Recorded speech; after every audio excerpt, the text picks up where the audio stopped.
The Aeneid by Virgil, Book 4. You're listening to Classics Made Clear, classic texts translated with accuracy and accessibility for today's listener. Please like, subscribe, leave a comment, and share these videos with your friends. But the queen, long wounded by a deep care, fed the wound in her veins and was eaten away by a hidden fire. The man's courage came back again and again in her mind, and the honor of his people. His face and his words stayed fixed in her heart, and her care gave no peaceful rest to her body. The next day was lighting the lands with Phoebus's lamp, and dawn had pushed the damp shadow from the sky, when, out of her mind, she spoke to her loving sister.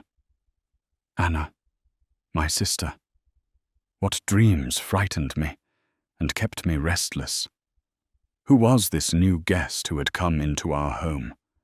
How noble in his face, how strong in heart and arms. I truly believed, and my belief was not empty, that he was of the race of the gods. Fear shows low spirits. Oh, by what fates he was tossed! What wars he had endured as he told it! If it had not been fixed and unmoving in my heart that I would not join myself in marriage to anyone after my first love betrayed me and left me through death. If I had not been tired of the marriage bed and the wedding torch, perhaps I might have given in to this one fault alone. Anna, for I confessed it, after the death of my poor husband Sychaeus, and after my household gods were scattered by my brother's crime, this man alone bent my feelings and pushed my wavering heart. I recognized the traces of an old flame, but I wished that the deep earth might open for me first, or that the all-powerful Father might drive me down to the shades with a thunderbolt, to the pale shadows of Erebus and the deep night, before I broke faith with you, Modesty, or loosened your laws. He who first joined me to himself had taken my love. Let him keep it with him, and guard it in his grave." After she spoke, she filled her breast with rising tears. Anna replied, "O you who were dearer to your sister than the light, would you waste away alone in grief for your whole youth, and never know sweet children or the gifts of love? Did you think ashes or buried spirits cared about such things?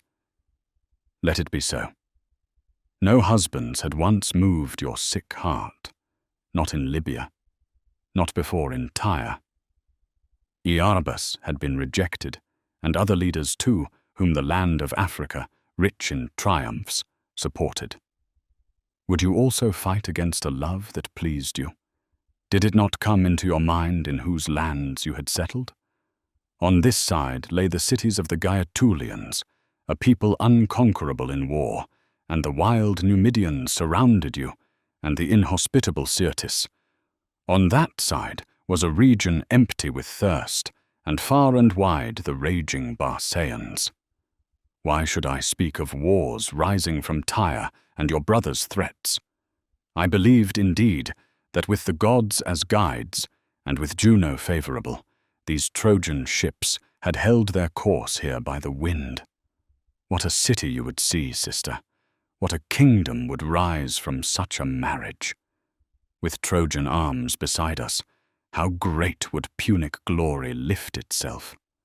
Only ask the gods for favor, and after offering sacrifices, give yourself to hospitality and weave reasons for him to stay, while winter raged on the sea and rainy Orion stirred it up, while the ships were battered and the sky was not fit for sailing." By these words, she set her heart on fire with love, gave hope to her uncertain mind, and loosened her sense of shame. First they went to the temples and sought peace at the altars. They sacrificed chosen sheep, as was the custom, to law-giving Ceres, to Phoebus, and to Father Laiaeus, and above all to Juno, who cared for marriage bonds. Dido herself, most beautiful, holding a bowl in her right hand, poured an offering between the horns of a white cow, or walked before the faces of the gods at the rich altars, and renewed the day with gifts. Then, with the chests of the animals opened, she eagerly examined the still living entrails. Alas, the ignorant minds of prophets! What use were vows or temples to a woman who was out of her mind? Meanwhile, a soft flame ate through her bones, and the wound lived quietly under her heart.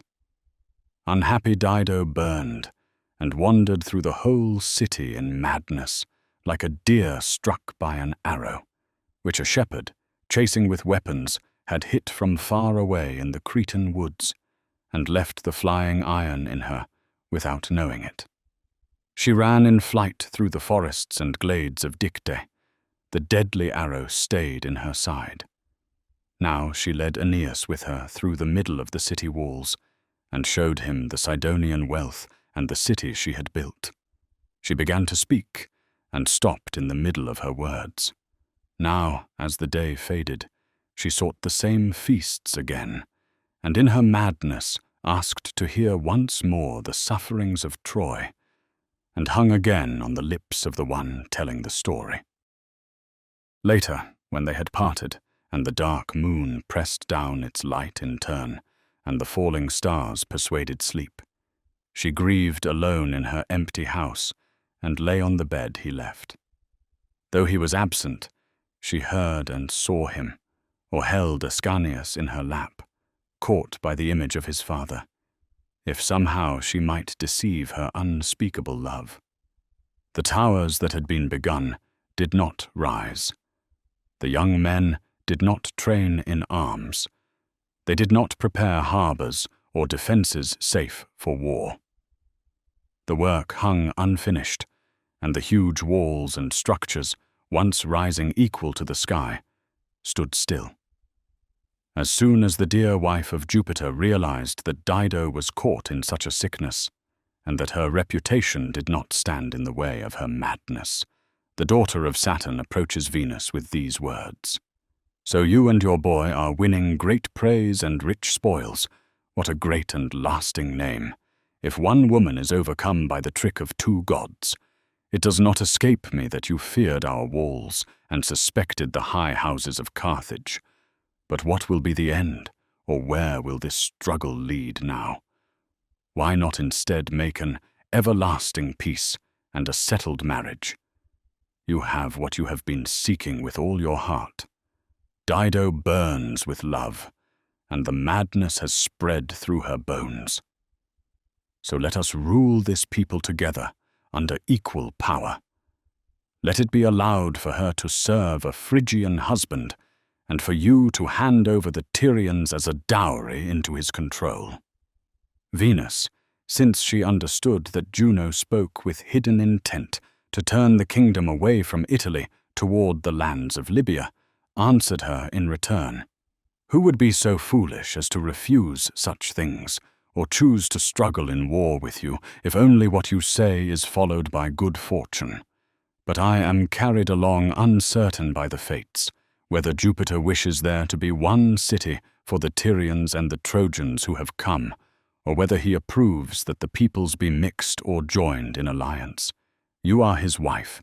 It is right for you to test his will by prayer. Go on. I will follow."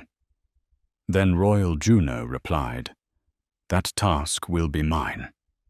Now listen, and I will explain briefly how what is now at hand can be brought about.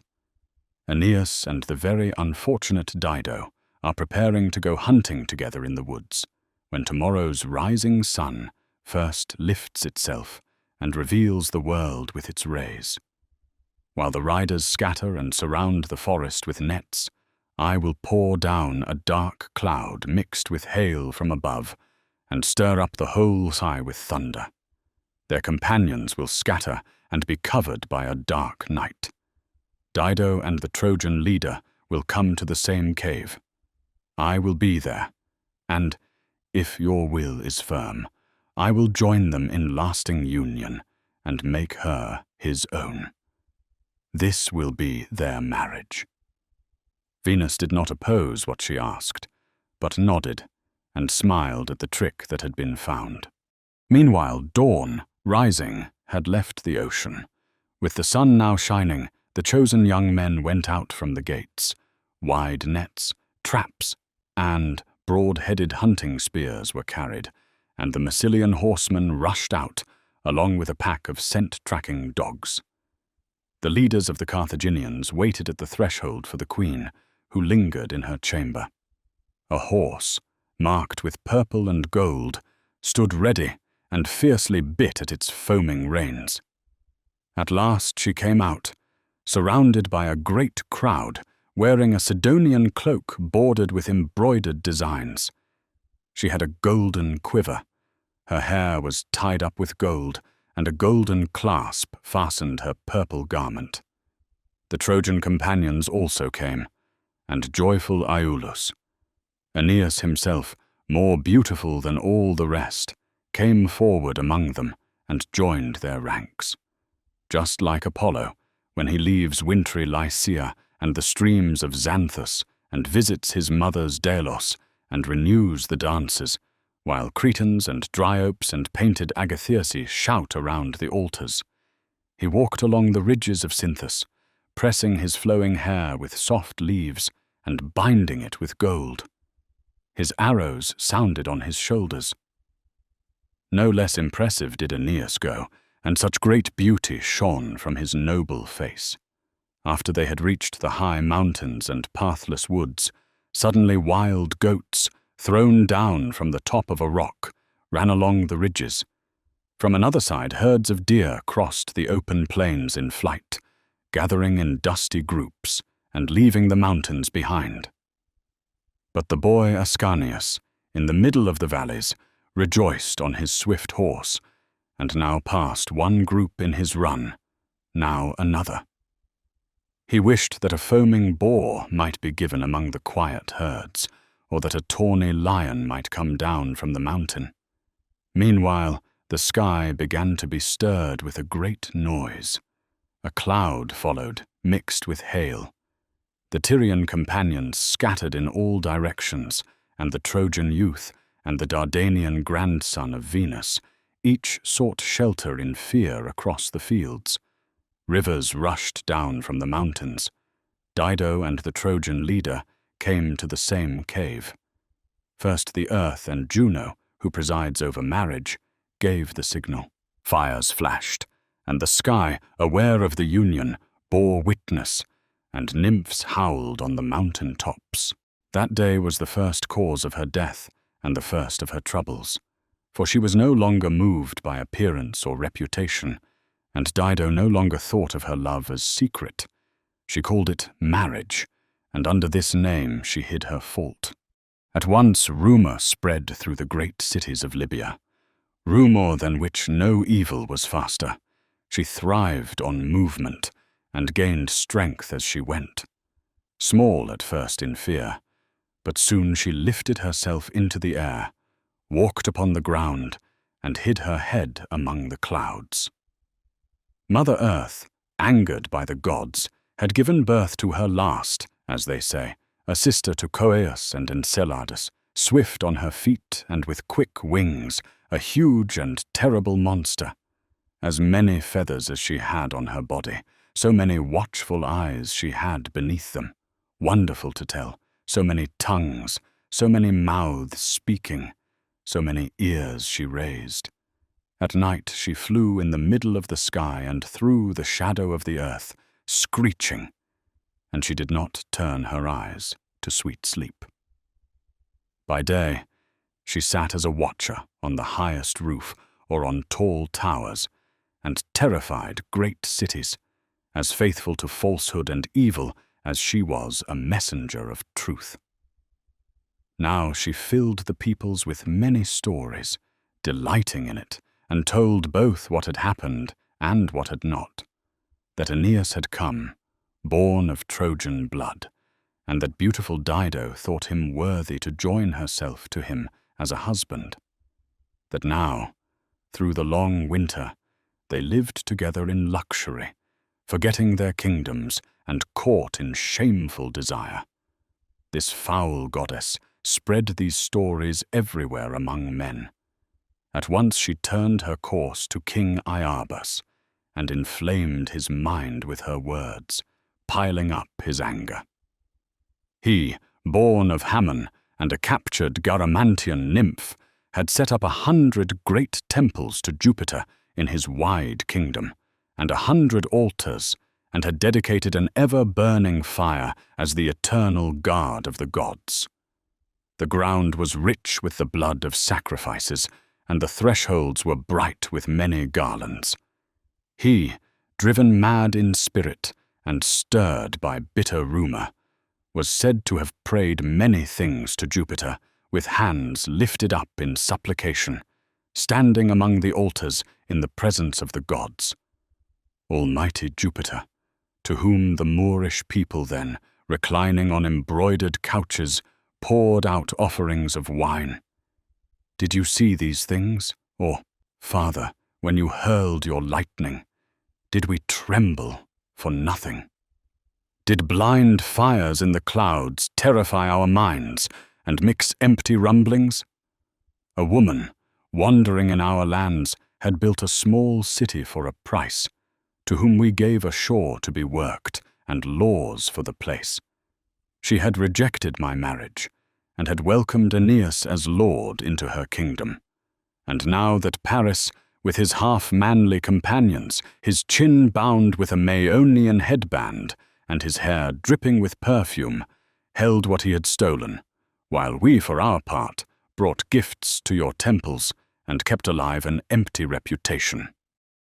As he had prayed with these words and held the altars, the Almighty One heard him, and turned his eyes to the royal walls and to the lovers who had forgotten their better reputation. Then he spoke to Mercury and gave these commands. Go now, my son. Call the west winds and glide on your wings.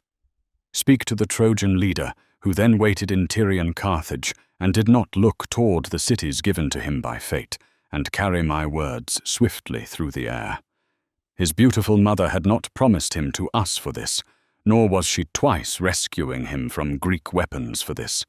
He was meant to be one who would rule Italy, heavy with empire and raging with war, who would bring forth a people from the noble blood of Teucer, and bring the whole world under law.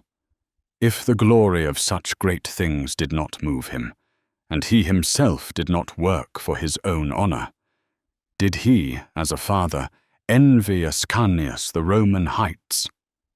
What was he building, or with what hope did he stay among a hostile people, and not look toward his Ausonian offspring and the fields of Lavinium? Let him sail. This was the command. Let this be our message. He had spoken. Mercury prepared to obey the command of his great father. First he tied on his golden sandals, which carried him high on wings, whether over the sea or over the land, swift as the wind. Then he took up his staff. With it he called pale souls up from the underworld, sent others down to gloomy Tartarus, gave sleep and took it away, and opened eyes in death. Trusting in this, he drove the winds and swam through the stormy clouds. Now as he flew, he saw the peak and steep sides of hard Atlas, who held up the sky with his head. Atlas, whose pine-covered head was always surrounded by dark clouds and beaten by wind and rain. Snow covered his shoulders, rivers poured down from his chin, and his rough beard was stiff with ice. Here first the son of Selene stood, resting on his even wings. From there he threw himself headlong with his whole body toward the waves, like a bird that flew low along the shore and around fish-filled rocks close to the sea. In the same way he flew between earth and sky, cutting through the winds and the sandy shore of Libya, coming from his mother's father, the son of Selene. As soon as he touched down with his winged feet on the huts, he saw Aeneas laying the foundations and building new houses. A sword, shining with yellow jasper, hung at his side, and his cloak burned with Tyrian purple, hanging from his shoulders, rich gifts that Dido had made, weaving the threads with fine gold. At once he approached and spoke. "Were you now laying the foundations of high Carthage, and building a beautiful city for your wife, forgetting your own kingdom and your own destiny? The ruler of the gods himself sent me to you from bright Olympus, he who turns heaven and earth with his power. He himself ordered me to carry these commands swiftly through the air. What were you building, or with what hope did you waste your time in Libyan lands? If the glory of such great things did not move you, and you did not strive for your own honor, look to Aeneas growing up, and to the hopes of your heir Aeolus, to whom the kingdom of Italy and the Roman land are owed." After speaking these words, the son of Selene left the sight of mortal men in the middle of his speech, and far off he vanished from their eyes into thin air. But Aeneas at the sight stood speechless and shaken. His hair stood on end in fear, and his voice stuck in his throat. He burned to leave and flee, and to abandon the pleasant land, stunned by such a warning and at the command of the gods. Alas, what should he do? How could he dare to approach the raging queen with words? What beginning should he take? His mind then rushed this way, then that way, pulling him in different directions and turning over every possibility. At last, this plan seemed best to him. He called Menestheus, Sergestus, and brave Serestus. He told them to prepare the fleet quietly, to gather the men at the shore, to ready the weapons, and to hide the reason for these new plans. Meanwhile, since Dido did not know and did not expect such a great love to be broken, he himself would try to find the right moment to speak, and the gentlest way to say it. All quickly obeyed his command with eagerness and carried out his orders. But the queen, who could deceive a lover, had already sensed the trick, and was the first to catch the coming changes, fearing everything even when all seemed safe. The same cruel rumor brought word to her in her madness that the fleet was being prepared and the journey made ready. Out of her mind with rage, she burned and raved through the whole city like a bacchant, stirred up by sacred rites when the wild festivals of Bacchus were heard, and the shouting of Mount Cithaeron called her by night. At last she spoke to Aeneas first with these words: "Did you really hope to hide such a great crime, you traitor, and slip away from my land in silence? Did neither our love hold you, nor the hand you once gave me, nor Dido, who would die a cruel death? And now you even prepared your fleet in the winter season, and hurried to sail out on the sea in the middle of the northern winds. Cruel man! What if you were not seeking foreign lands and unknown homes, but ancient Troy still stood? Would you be sailing to Troy across the stormy sea? Was it me you fled? I begged you by these tears and by your right hand, since I, in my misery, had nothing else left. By our union, by the marriage we began. If I had deserved anything from you, or if anything of mine had ever been sweet to you, have pity on this falling house, and I begged you, if there was still any place for prayers, change this plan. Because of you, the Libyan peoples and the nomad kings hated me. Because of you, the Tyrians were angry. Because of you, my honor was destroyed, and the reputation by which alone I reached the stars was gone. To whom did you leave me to die, guest? For this was the only name left instead of husband. Why should I wait? Until my brother Pygmalion destroyed my walls, or the Gaetulian Aeabus led me away as a captive.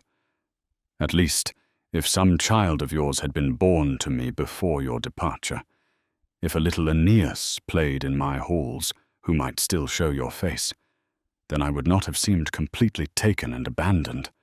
But Aeneas held his eyes steady under the commands of Jupiter, and struggled to press his grief down in his heart. At last he answered with a few words, "Queen, I would never deny that you had deserved much from me, more than you could ever name in speech. Nor would it trouble me to remember Elissa as long as I remembered myself, as long as breath ruled this body. I would speak briefly. I had never hoped to hide this departure in secret. Do not imagine it. Nor had I ever pretended the marriage torch or entered into such a bond. If fate had allowed me to guide my life by my own will and to arrange my concerns as I wished, I would first have cared for the city of Troy and the sweet remains of my people. The high halls of Priam would still have stood, and I would have rebuilt Pergamum with my own hands for the defeated. But now Apollo of Gryneum had ordered me to seek great Italy, and the Lycian lots had commanded it. This was my love. This was my homeland. If the citadel of Carthage and the site of a Libyan city held you, a Phoenician, why was it wrong for the Trojans to settle in the land of Ausonia? It was right for us, too, to seek foreign kingdoms. My father Anchises, whenever night covered the lands with its damp shadows, whenever the fiery stars rose, warned me in dreams and frightened me with his troubled image. My son Ascanius and the wrong done to his dear head moved me, since I was robbing him of the kingdom of Hesperia and his fated lands. And now even the messenger of the gods, sent by Jupiter himself, I swore by both our lives, had brought his commands swiftly through the air. I myself had seen the god clearly entering these walls, and I had heard his voice with these ears. I asked you to stop setting me on fire with your complaints, and to stop tormenting yourself. I did not seek Italy by my own will." While he spoke, she had long been looking away, turning her eyes here and there, silently scanning his whole face. Then, burning with anger, she spoke. "No goddess was your mother, nor was Dardanus the founder of your race, you traitor. Harsh Caucasus had given birth to you from its rough rocks, and Hyrcanian tigers had fed you. Why should I hide it? Or for what greater things should I have saved myself? Did he groan at my weeping? Did he turn his eyes? Did he give in and shed tears, or feel pity for the one who loved him? What should I compare with what? Now not even great Juno, nor the father Saturn, looked upon this with fair eyes. Trust was safe nowhere. I had taken you in when you were cast out on the shore and in need, and in my madness I had placed you in a share of my kingdom. I had saved your lost fleet and brought your companions back from death. Alas, I was carried away, burning with madness. Now it was Apollo the prophet, now the Lycian lots, now the messenger of the gods, sent by Jupiter himself, who brought these dreadful commands through the air. Of course this was a task for the gods, that such a care disturbed their peaceful rest. I did not hold you, nor did I argue against what you said. Go, follow Italy with the winds, seek your kingdom over the sea. I only hoped that, if the gods had any power, you would drink your punishment among the rocks and often call on the name of Dido. Though absent, I would follow with dark fires, and when cold death had separated my soul from my body, I would be present as a shadow in every place. You would pay, wicked man. I would hear of it, and this news would come down to me among the shades below." With these words she broke off in the middle of her speech, and sick at heart she fled the air, turning away and leaving him as he hesitated in fear and prepared to say many things. Her servants took her up, and carried her fainting body back to her marble chamber, and laid her on her bed. But dutiful Aeneas, although he longed to comfort her in her pain and turn her cares aside with words, groaned deeply and, shaken in his heart by great love, still carried out the commands of the gods and returned to the fleet. Then the Trojans truly set to work and launched the tall ships all along the shore. The tarred hulls floated. They brought leafy oars and strong wood from the forests, unworked in their eagerness to flee. You could see them moving and rushing from the whole city, like ants when they plunder a huge pile of grain, remembering winter and storing it in their home. A black line went across the fields, carrying their food along a narrow path through the grass. Some strained to push large grains with their shoulders, others gathered the lines and punished delays. The whole path was alive with activity. What were your feelings then, Dido, as you watched these things? What cries did you give when from the top of your high palace you saw the shores boiling far and wide, and the whole sea stirred before your eyes with such shouting? Cruel love, to what did you not drive human hearts? Again she was forced into tears, again to try pleading, and as a suppliant to lower her pride to love, so that she might not leave anything untried before she died in vain. Anna, you saw how they were rushing along the whole shore. They had gathered from every side. The sail then called for the winds, and the sailors, happy, had placed garlands on the sterns. If I could have expected such great pain, I would also be able to endure it, my sister. But still, I asked you to do this one thing for me in my misery. For that faithless man had cared only for you, and had trusted even his secret thoughts to you. You alone knew his gentle ways and the right times to approach him. Go, my sister, and speak humbly to this proud enemy. I had not sworn at Aulis with the Greeks to destroy the Trojan people. Nor had I sent a fleet to Pergamum, nor had I disturbed the ashes and spirit of his father Anchises. Why did he refuse to listen to my words? Where was he rushing? I asked him to grant this last gift to his poor lover, to wait and give time for an easy escape and favorable winds. I no longer asked for the old marriage, which he had betrayed, nor that he should give up fair Latium and his kingdom. I asked only for a little time, a pause and space for my madness until my fate might teach me, defeated, how to bear my grief. This final favor I asked, have pity on your sister. When he had granted this to me, I would repay it fully with my death. With such words, she pleaded, and her most unhappy sister carried her tears back and forth. But he was moved by no tears, nor did he listen to any words he could be persuaded by. Fate stood in the way, and a god blocked the man's calm ears. And just as when the alpine north winds, now from this side, now from that, struggled to tear up a strong oak with its old strength, there was a roaring, and the high branches shook the ground as the trunk was struck. But the tree clung to the rocks, and as far as its top reached into the air, so far its roots stretched down into the depths. So in the same way, the hero was beaten by constant voices from both sides, and felt the pain deeply in his heart. His mind remained unmoved. The tears fell useless. Then the unhappy Dido, terrified by fate, prayed for death and was tired of looking at the sky's curve above. To drive her more to carry out her plan and leave the light when she was placing gifts on the incense-burning altars, she saw, horrible to tell, the sacred liquids turning black, and the poured wine changing into ugly blood. She told this vision to no one, not even to her sister.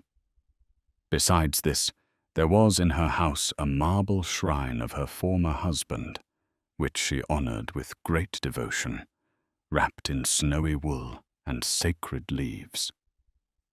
From there, she seemed to hear voices and the words of her husband calling, when dark night covered the earth.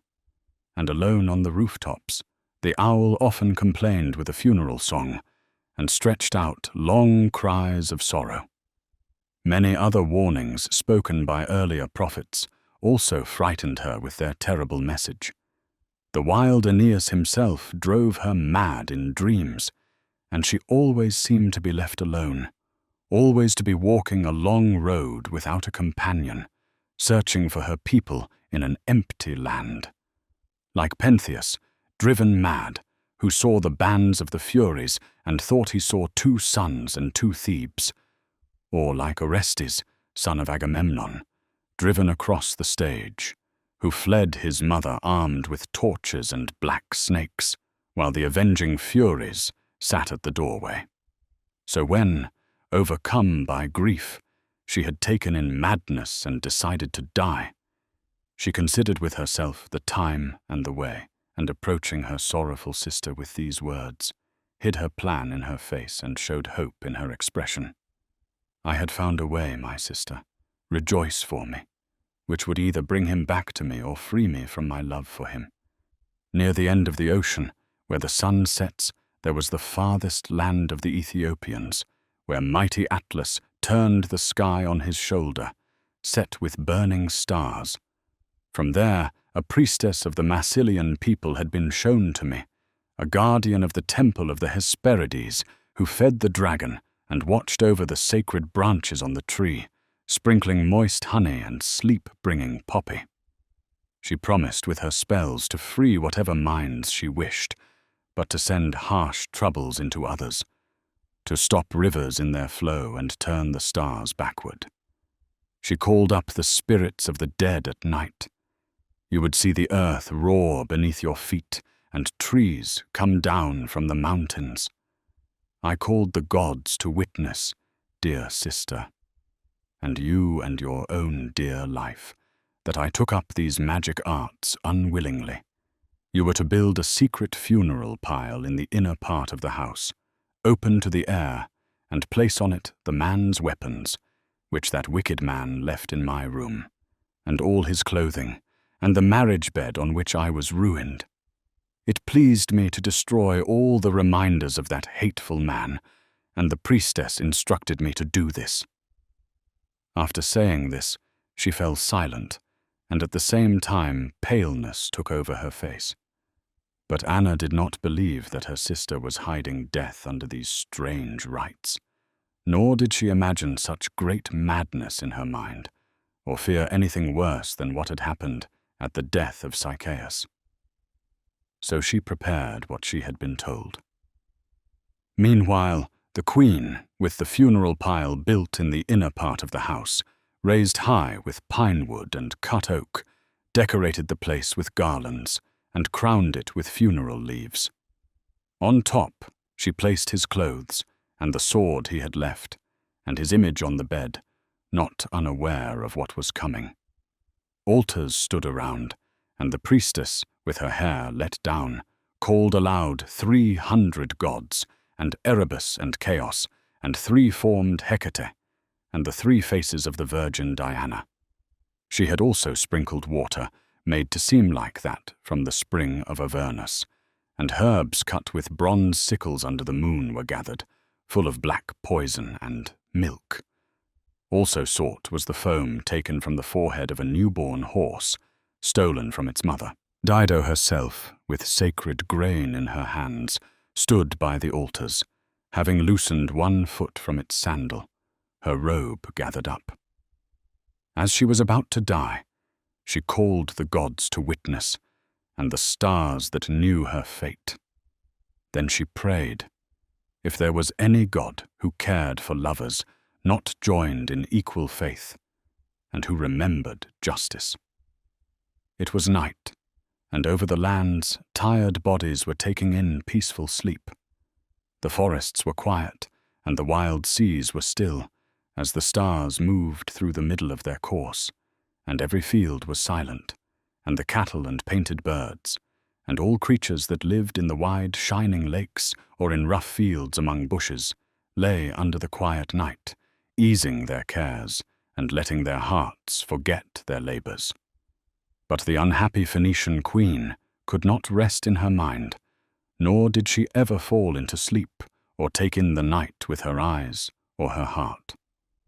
Her cares returned again and again, and her love rose up once more, raging, and she was tossed on a great tide of anger. So she persisted and turned these thoughts over in her heart. Look, what was I doing? Should I again, mocked, seek former suitors, and go begging for marriage among the nomads, whom I had so often rejected as husbands? Should I then follow the Trojan fleet and the final commands of the Trojans, because it had pleased them to help me before, and because they remembered well the favor I showed them?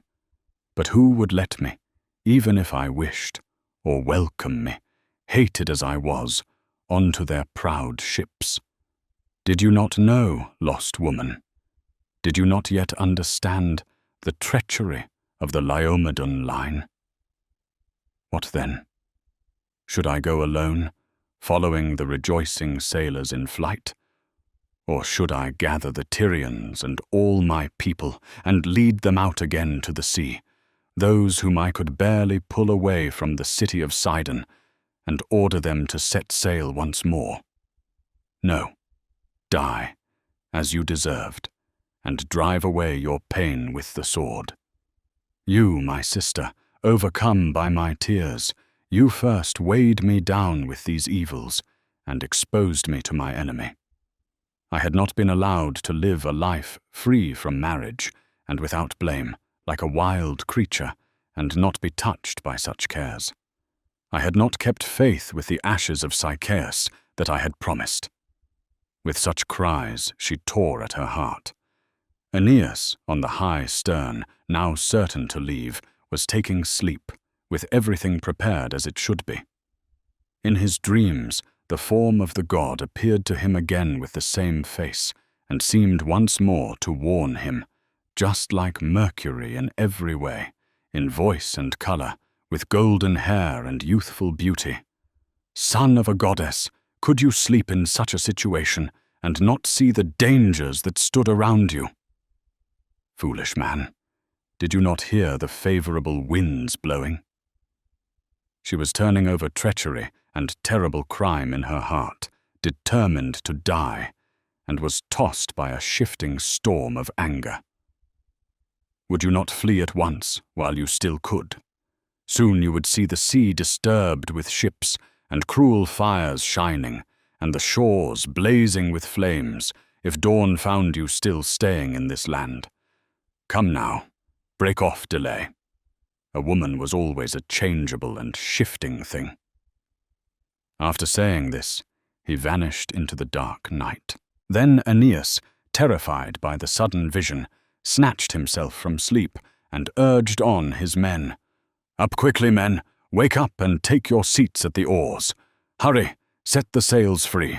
A god sent from high heaven was urging us again to hasten our flight and cut the twisted ropes. We followed you, Holy One, whoever you were, and gladly obeyed your command again. Be present and help us kindly, and guide the stars in the sky in our favor. He spoke and pulled his flashing sword from its sheath and cut the ropes with the drawn blade. The same eagerness seized them all at once. They rushed and hurried. They had left the shores behind. The sea was hidden under the fleet. They strained and churned up the foam and swept through the dark water.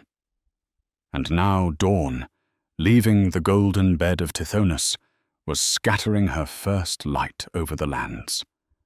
As soon as the queen saw from her lookout the light growing pale, and the fleet moving forward with even sails, and sensed that the shores and the harbors were empty without rowers, she struck her beautiful chest again and again, and tearing her golden hair, she cried, "By Jupiter, would this man go and mock me in my own kingdom as a stranger? Would they not prepare weapons, and follow from the whole city, and others pull down the ships from the docks? Go, bring fire quickly, set the sails, drive the oars. What was I saying? Where was I? What madness was changing my mind?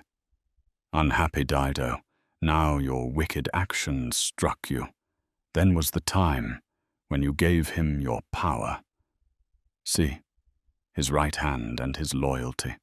The man who, they said, carried his father's household gods with him, who carried his aged father on his shoulders. Could I not have torn his body apart and scattered it on the waves? Could I not have destroyed his companions, and even Ascanius himself with the sword, and set him as food on his father's table? But the outcome of the battle would have been uncertain. So be it. Whom did I fear when I was going to die? I should have carried fire into their camp, filled their ships with flames, and destroyed son and father with all their people, and thrown myself on top of them. Sun, who saw all things with your flames, and you, Juno, witness and knower of these troubles, and Hecate, called upon at night in the crossroads of cities, and avenging furies, and gods of dying Elissa, hear these things and turn your power rightly against these evils, and listen to my prayers. If that wicked man had to reach a harbour and come to land, if the fates of Jupiter demanded it, if this end stood fixed, then let him be worn down by war and the arms of a bold people, driven from his borders, torn from the embrace of Iülus. Let him beg for help and see the shameful deaths of his people. And when he had given himself under the laws of an unfair peace, let him not enjoy his kingdom or the life he hoped for, but fall before his time and lie unburied in the middle of the sand. This I prayed, this final cry I poured out with my blood. Then you, Tyrians, were to pursue his line and all his future race with hatred, and send this gift to my ashes. Let there be no love between our peoples, no treaties. Let someone rise from my bones as an avenger who would pursue the Trojan settlers with fire and sword, then or later, whenever strength was given. I called down a curse, shore against shore, wave against wave, arms against arms. Let them fight, they and their descendants. She spoke, and turned her mind in every direction, searching for the quickest way to break off the hateful light of life. Then she briefly spoke to Bas, the nurse of Sychaeus, for her own nurse lay buried as ashes in her old homeland. My dear nurse, bring my sister Anna here. Tell her to hurry and wash her body in river water, and to bring the animals and the offerings that have been shown to her. Let her come like this, and you yourself cover your head with a sacred band. I had decided to complete the rites for Stygian Jupiter that I had properly begun, to put an end to my troubles, and to give the funeral pile of the Trojan man to the flames. So she spoke. The old woman hurried her steps with eagerness, but Dido, trembling and wild with her terrible plan, rolling her bloodshot eyes, her cheeks marked and shaking, pale with the coming death, rushed into the inner part of the house, and in madness climbed the high funeral pile and drew the Trojan sword, not a gift sought for such a use. When she saw the Trojan clothes and the familiar bed, she paused a little in tears and thought, then fell upon the bed and spoke her final words. Sweet remains, while fate and the god allowed it, receive this life of mine, and free me from these troubles. I had lived, and I had finished the course that fortune gave me, and now a great image of me would go down beneath the earth. I had founded a famous city. I had seen my walls rise. I had taken revenge on my husband and received punishment from my enemy brother. Happy, oh too happy, if only the Trojan ships had never touched our shores. She spoke, and pressing her face into the bed, said, I would die unavenged, but let me die. Yes, this was how it pleased me to go down to the shades. Let that cruel Trojan drink in this fire with his eyes from the sea, and carry with him the signs of my death." She had spoken, and in the middle of these words her companion saw her fallen upon the sword, the blade foaming with blood, her hands stained. A cry rose to the high halls. Rumor raged through the shaken city. The buildings roared with wailing, groaning, and the cries of women. The air echoed with loud mourning, no different than if all Carthage or ancient Tyre were collapsing under an invading enemy, and wild flames were rolling over the roofs of men and gods. Her sister heard, half dead with shock, and in panic ran, tearing her face with her nails and beating her chest with her fists. She rushed through the middle of the crowd and called to the dying woman by name. "Was this your plan, my sister? Was this what you meant to do to me in secret? Was this what that funeral pile, those pyres and altars, were preparing for me? What should I grieve first, left alone as I was? Did you reject your sister as your companion in death? You should have called me to the same fate. The same pain and the same hour would have taken us both by the sword. Did I build this with my own hands and call on our fathers' gods with my voice, only so that I, cruelly, would be absent when you lay there? You have destroyed yourself, and me, sister, and our people, our Sidonian ancestors, and your city. Let me wash your wounds with water, and if any last breath still remained, I would catch it with my lips." So she spoke, and climbing the high steps, she took her half-living sister in her arms, holding her to her breast with groaning, and wiped the dark blood with her robe. Dido tried to lift her heavy eyes, but failed again. The deep wound in her chest hissed. 3 times she struggled to rise and lifted herself on her elbow. 3 times she fell back onto the bed, and with wandering eyes she searched for the light in the high sky, and groaned when she found it.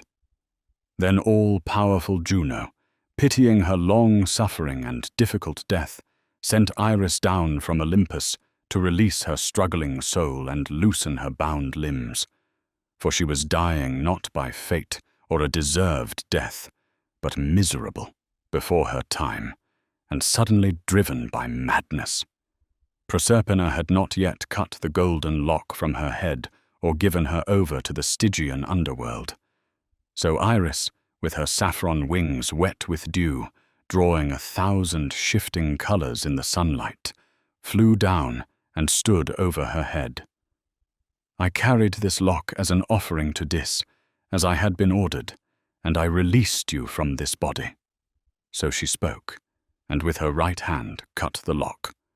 At once all the warmth left her, and her life passed away into the winds.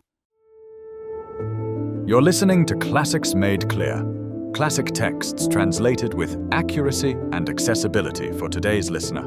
Please like, subscribe, leave a comment, and share these videos with your friends.